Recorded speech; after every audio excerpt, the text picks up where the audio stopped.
অ্যারিস্টটলের জীবন ও কর্ম অত্যন্ত বিস্তৃত এবং বৈচিত্র্যময়। 384 খ্রিস্টপূর্বাব্দে গ্রিসের স্টাগিরা শহরে এক সম্ভ্রান্ত পরিবারে তার জন্ম হয়। তার পিতা নিকোম্যাকাস ছিলেন মেসিডোনিয়ার রাজা দ্বিতীয় আমিনতাসের ব্যক্তিগত চিকিৎসক, যার ফলে শৈশব থেকেই অ্যারিস্টটলের মধ্যে বিজ্ঞান ও জীববিদ্যার প্রতি গভীর অনুরাগ তৈরি হয়েছিল। 18 বছর বয়সে তিনি অ্যাথেন্সে গিয়ে প্লেটোর বিখ্যাত একাডেমিতে যোগ দেন এবং সেখানে দীর্ঘ 20 বছর ছাত্র ও শিক্ষক হিসেবে অতিবাহিত করেন। প্লেটোর অত্যন্ত প্রিয় ছাত্র হওয়া সত্ত্বেও অনেক মৌলিক দার্শনিক প্রশ্নে তিনি গুরুর সঙ্গে দ্বিমত পোষণ করতেন।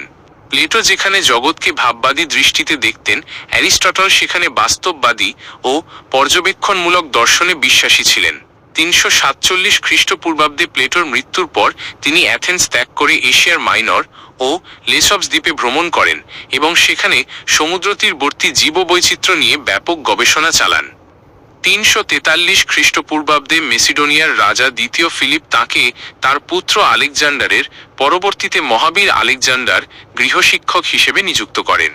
আলেকজান্ডারকে তিনি রাষ্ট্রনীতি, মহাকাব্য ও দর্শন শিক্ষা দেন এবং ধারণা করা হয় যে আলেকজান্ডারের বিশ্বজয়ের পেছনে অ্যারিস্টটলের কূটনৈতিক শিক্ষার বড় প্রভাব ছিল।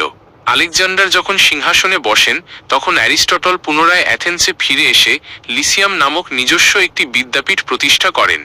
সেখানে তিনি হাঁটতে হাঁটতে তার শিষ্যদের শিক্ষা দিতেন বলে তার অনুসারীদের পেরিপ্যাটিক বা ভ্রমণকারী দার্শনিক বলা হতো। এই লিসিয়ামেই তিনি তার জীবনের শ্রেষ্ঠ কাজগুলো সম্পন্ন করেন, যার মধ্যে ছিল যুক্তিবিদ্যা, পদার্থবিজ্ঞান, জীববিজ্ঞান, নীতিশাস্ত্র এবং রাষ্ট্রবিজ্ঞানের মতো বিচিত্র বিষয়ের বিশাল গবেষণা। অ্যারিস্টটলকে ইতিহাসের প্রথম প্রকৃত বিজ্ঞানী বলা হয়, কারণ তিনি কেবল কল্পনা নয় বরং তথ্য ও প্রমাণের ভিত্তিতে সিদ্ধান্ত নিতেন।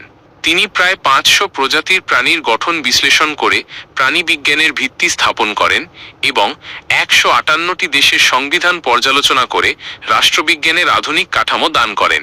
323 খ্রিস্টপূর্বাব্দে আলেকজান্ডারের অকাল মৃত্যুর পর অ্যাথেন্সে মেসিডোনিয়া বিরোধী চরম উত্তেজনা ছড়িয়ে পড়ে।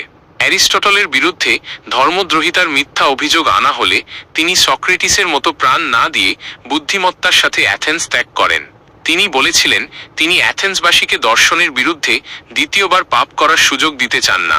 এর 1 বছর পর 322 খ্রিস্টপূর্বাব্দে ইউবোয়া দ্বীপে পরিপাকতন্ত্রের জটিলতায় এই মহান মনীষীর জীবনাবসান ঘটে। তার রেখে যাওয়া দর্শন ও বৈজ্ঞানিক চিন্তাধারা পরবর্তী 2000 বছর ধরে পুরো বিশ্বের জ্ঞানচর্চাকে নিয়ন্ত্রণ করেছে।